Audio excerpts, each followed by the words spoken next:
네, 오늘 우리에게 허락해 주신 말씀은 예레미야 50장 21절에서 32절 말씀입니다. 예레미야 50장 21절에서 32절 말씀입니다.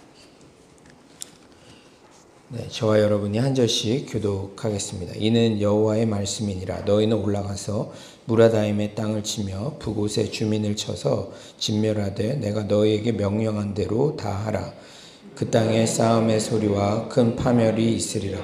온 세계의 망치가 어찌 그리 꺾여 부서졌는고, 바벨론이 어찌 그리 나라들 가운데 황무지가 되었는고. 바벨론아, 내가 너를 잡으려고 올무를 놓았더니 너가 깨닫지 못하여 걸렸고, 너가 여호와와 싸웠으므로 발각되어 잡혔도다. 여호와께서 그의 병기창을 열고 분노의 무기를 꺼내면 주 만군의 여호와께서 갈대아 사람의 땅에 행할 일이 있음이라.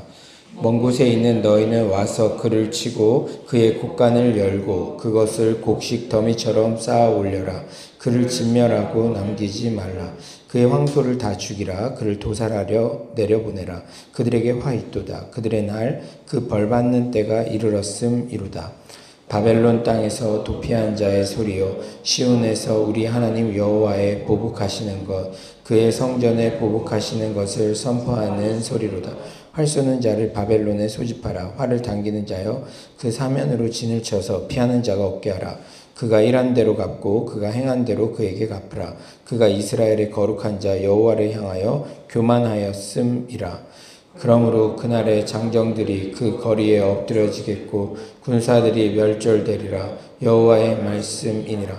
주 만군의 여호와의 말씀이니라. 교만한 자여, 보라, 내가 너를 대적하나니 너의 날 곧 내가 너를 벌할 때가 이르렀음이라. 교만한 자가 걸려 넘어지겠고 그를 일으킬 자가 없을 것이며 내가 그의 성읍들에 불을 지르리니 그의 주위에 있는 것을 다 삼키리라. 아멘. 바벨론의 멸망에 대한 예언이 계속되고 있죠. 예레미야는 이방들을 향한 심판 메시지의 거의 절반을 바벨론의 멸망에 할애하고 있습니다. 지금은 바벨론이 초강대국이고 하나님 심판의 도구로 쓰이지만 결국 하나님께서 방향을 바꿔 교만한 바벨론 또한 심판하신다는 그러한 메시지죠. 우리가 역사를 통해 알 수 있지만 바벨론은 북쪽에서 온 메데 바사 연합군에 의해 멸망했고 바벨론 제국 이후 페르시아 제국이 패권을 장악했습니다. 바벨론에 대한 심판은 매우 단호하게 이루어지고 있죠. 21에서 22절 다 같이 한번 읽어볼까요? 21에서 22절입니다. 시작.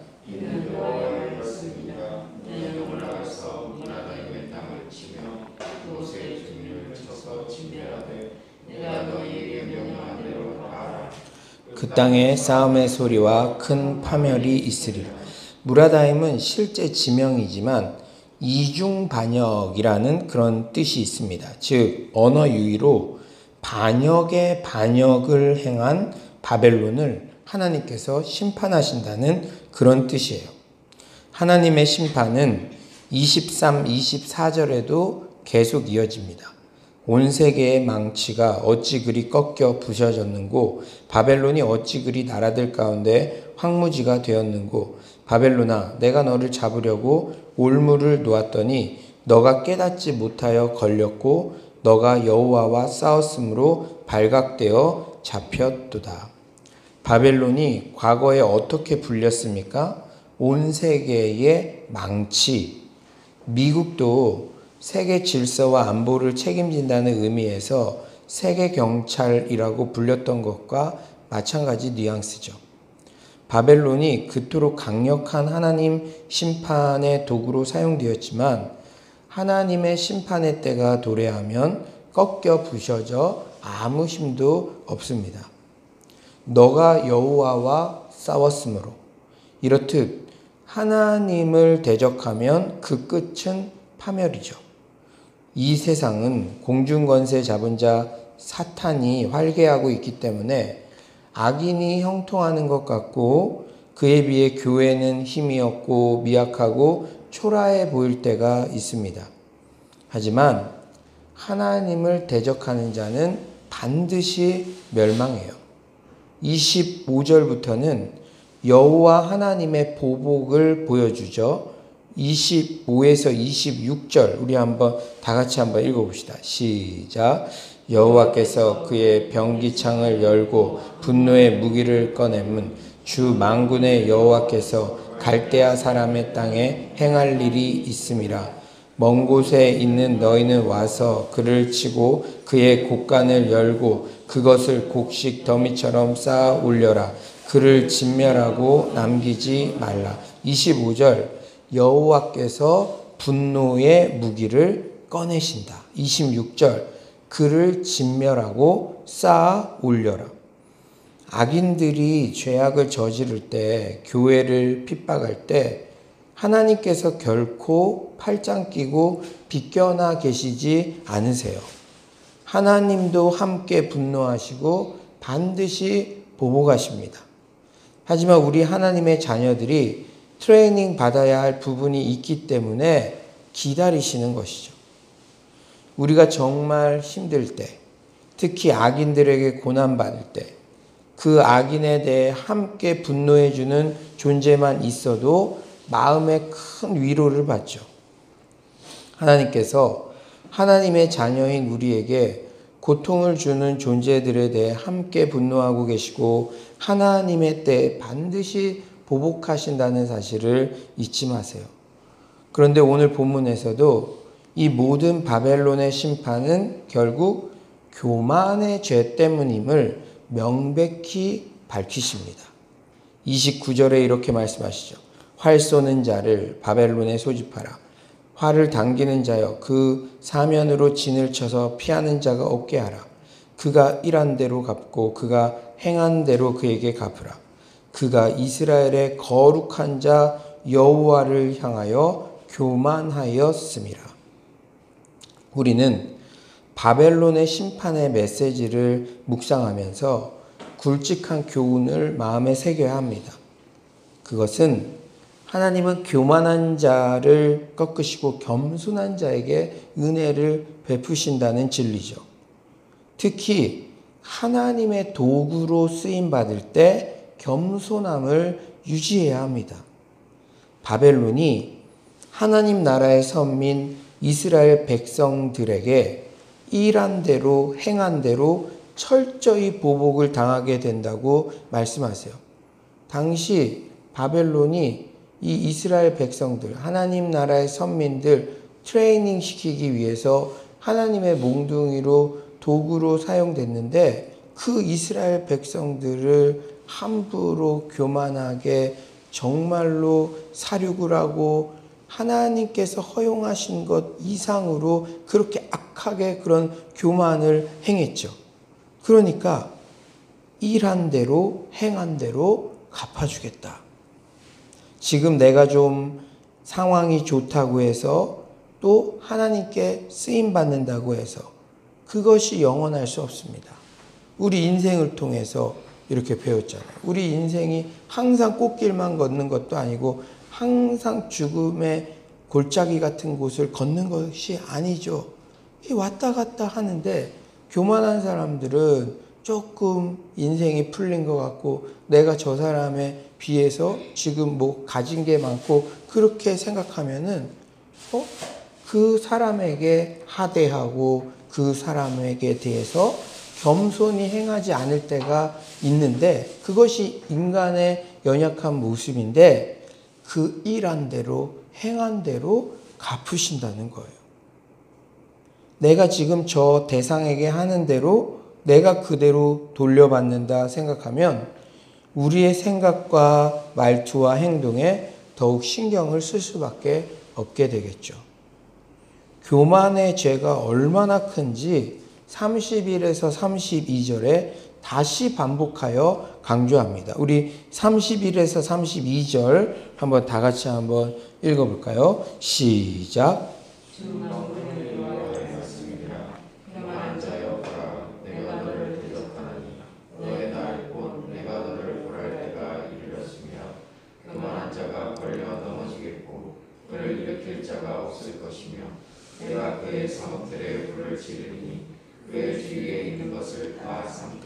네, 31절 교만한 자여 보라 내가 너를 대적한다. 32절 교만한 자는 걸려 넘어진다.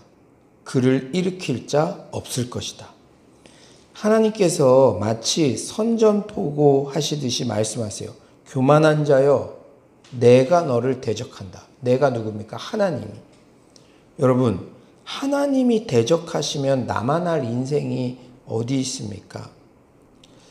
오늘 설교를 준비하면서 우리 안에 계속적으로 지금 풀리지 않는 영역, 혹시 교만의 죄는 없는지 집중적으로 점검해야 함을 깨달았어요. 왜냐? 하나님께서 대적하시면, 여러분 하나님께서 도와주시지 않으셔도 인생이 할 수 있는 게 아무것도 없는데 하물며 대적하시면 그건 큰일 난 거잖아요. 근데 교만한 자에게는 하나님이 대적한다고 그렇게 선전포고하시듯이 말씀하시잖아요. 교만이 무엇입니까? 교만이 무엇일까요? 계속적으로 경고해도 돌이키지 않는 것, 그게 교만입니다. 교만한 자는 주변에 친구도 없는 것 같아요. 왜냐? 32절 넘어졌는데 일으켜 세워줄 자도 없다는 것이죠.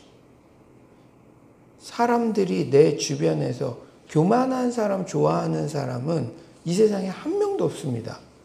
사람들이 이렇게 떠나니까 사람이 넘어질 때가 있잖아요. 사람이 혼자 살 수가 있습니까?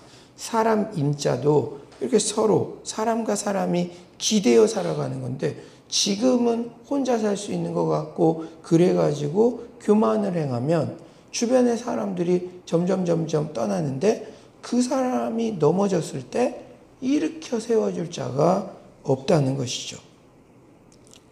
사랑하는 여러분, 망해가는데도 도움을 구하지 않고 혼자 고립되어서 그렇게 끝까지 자기 주장을 고립하다가 망하는 거예요. 이 교만한 자는요. 오늘 이 바벨론의 패망 메시지를 묵상하며 우리 안에 아직까지 남아있는 교만의 모습이 무엇인지 진지하게 돌아보고 우리 각자의 이렇게 다짐을 이렇게 적어봤으면 좋겠어요. 우리 안에 아직도 남아있는 교만의 모습이 무엇일까? 그리고 이렇게 살아야겠다. 첫째는 내가 남을 대하는 대로 그대로 돌려받을 수 있다는 사실을 명심합시다.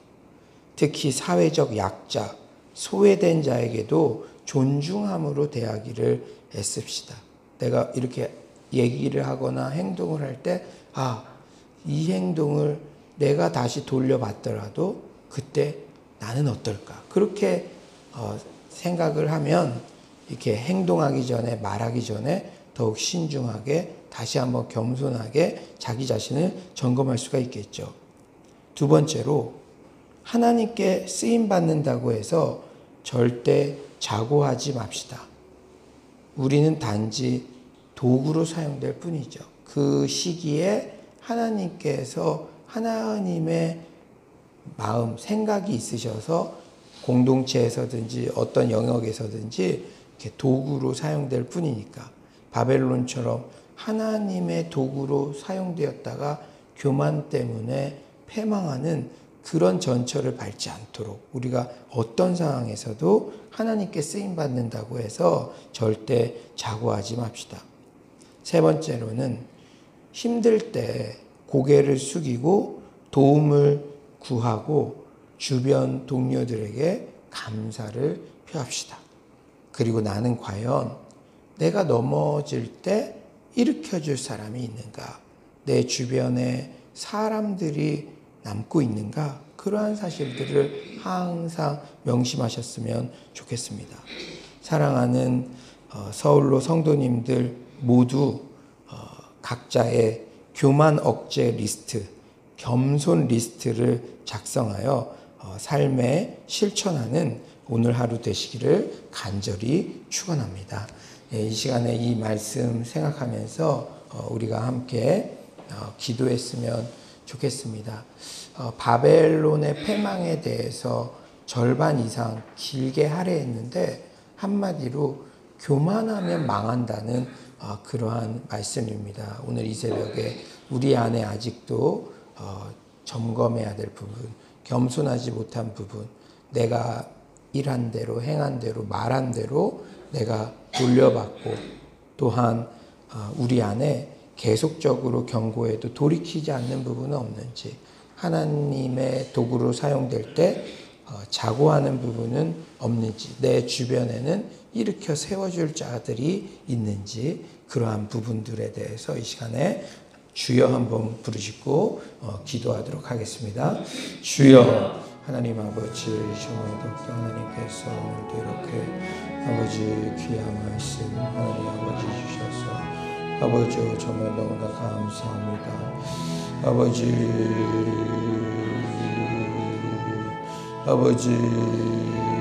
하나님, 아버지께서 도와주실 줄 믿습니다. 주님 말씀으로 우리를 아버지여 양육하여 주시고 함께하여 주시옵소서. 주님 내 안에 아버지여 정말로 더욱더 절저하게 하나님 아버지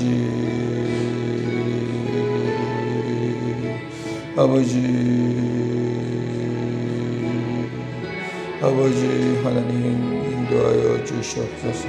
아버지 교만한 부분, 아버지 내가 일한 대로 행한 대로 말한 대로 아버지 돌려받을 수 있다는 것, 아버지여 정말 항상 명심하면서 아버지 우리의 언행과 우리의 삶 가운데 아버지여 나아갈 수 있도록 하나님 아버지 도와주시옵소서. 아버지여 정말 내 주변에 나를 일으켜 세워줄 자들이 있는지 아버지여 주께서 하나님 저를 아버지 더욱더 겸손케 하여 주시옵소서. 하나님 아버지 하나님께 쓰임받는다고 해서 아버지여 정말 절대 자고하지 않도록 아버지여 정말로 더욱더 함께하여 주시고 아버지여 정말 단지 도구로 아버지 사용된다는 사실을 아버지 잊지 않게 하여 주시옵소서. 주님께서 아버지여 정말 도와주실 줄 믿습니다. 아버지여 하나님께서 함께하여 주시고 인도하여 주시옵소서. 주님께서 오늘 하루도 겸손하게 승리하며 아버지 나아갈 수 있도록 함께하여 주시고 하나님 아버지 오늘 바벨론의 패망의 예언을 들으며 하나님께서 교만한 자를 대적하시고 겸손한 자를 쓰신다는 이 진리를 다시 한번 깨닫게 하심에 너무나 감사합니다. 우리 안에 너무나 교만이 쉽게 들어올 수 있기 때문에 이렇게 많은 분량을 할애해서 경고의 말씀을 주시는 줄 믿습니다.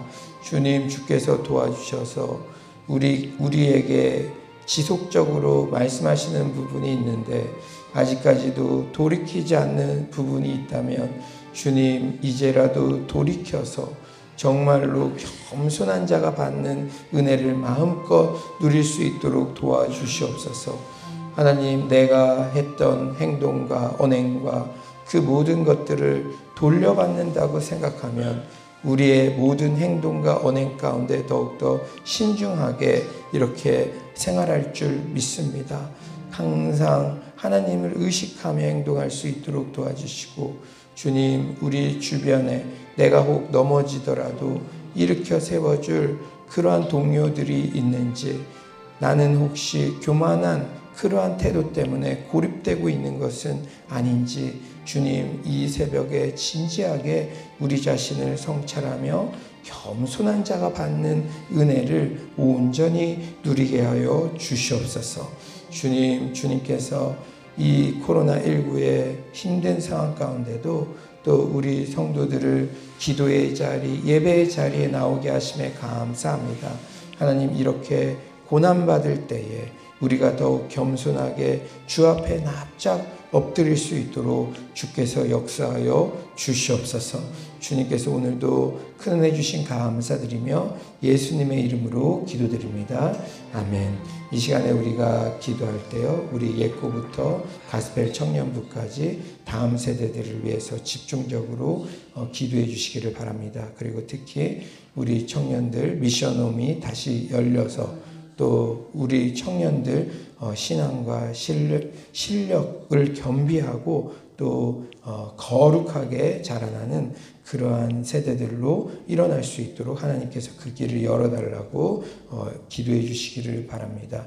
그리고 우리 공동체가 계속하고 있는 369 기도, 그리고 신약 성경 심화과정, 말씀과 기도 가운데 우리가 성령의 충만함을 사모하며 나아가게 하시고, 또 사도행전 강해 설교를 듣고 있는데 초대교회의 그 성령의 역사가 우리 가운데도 일어나게 해달라고, 모일 때마다 영혼들이 치유되며 병든 자가 일으켜지며 특히 정신적인 질병들이 다 떠나가는 역사가 있게 해달라고 기도해 주시고요. 여러분 각자가 가지고 있는 기도 제목들을 위해서 기도하시다가 자유롭게 돌아가겠습니다. 주여 한번 부르짖고 기도합시다. 주여. 하나님 아버지, 정말로 더욱더 주께서 하나님 아버지 함께할 줄 믿습니다. 하나님 우리 예고부터 하나님 가스펠 청년부까지 하나님 우리 다음 세대들을 위해서 기도합니다. 주님, 그들을 주께서 하나님 아버지 붙잡아 주시고 아버지여, 정말 더욱더 하나님의 아버지의 손으로 함께하여 주시옵소서. 주님, 주님, 주님, 주님, 주께서 하나님 아버지 도와줄 줄 믿습니다. 여호와여, 여호와께서 인도하여 주시옵소서. 하나님, 하나님 아버지, 우리 정말 미션홈이 하나님 다시 열릴 수 있도록 하나님 아버지께서 도와주시고, 하나님 아버지여, 우리 청년들 아버지여, 정말 주거와 하나님 아버지 그러한 부분들이 해결될 수 있도록 하나님 아버지 다시 비대면 아버지 정말 수업에서 대면 수업으로 전환하는데 아버지 정말 수업 듣고 아버지 주님의 은혜를 체험할 수 있도록 아버지께서 함께하여 주시옵소서. 주님, 이 교회를 주님께서 붙잡아 주시고 아버지 초대교회 같은 바로 그 교회가 될 수 있도록 주님이 이끄시는 대로 나아갈 수 있도록 주님 주께서 도와주시옵소서. 주님, 우리 정말 성도님들 아버지여 위로하여 주시고 아버지여, 제가 그들의 아버지 삶의 애환을 아버지여 공감할 수 있는 그러한 저희 영혼 될 수 있도록 아버지께서 도와주시옵소서. 주님, 주께서 함께할 줄 믿습니다. 성령님께서 함께하시고 성령님께서 도와주시옵소서. 주여, 주께서 아버지 함께할 줄 믿습니다. 주님 인도하여 주시고 역사하여 주시옵소서.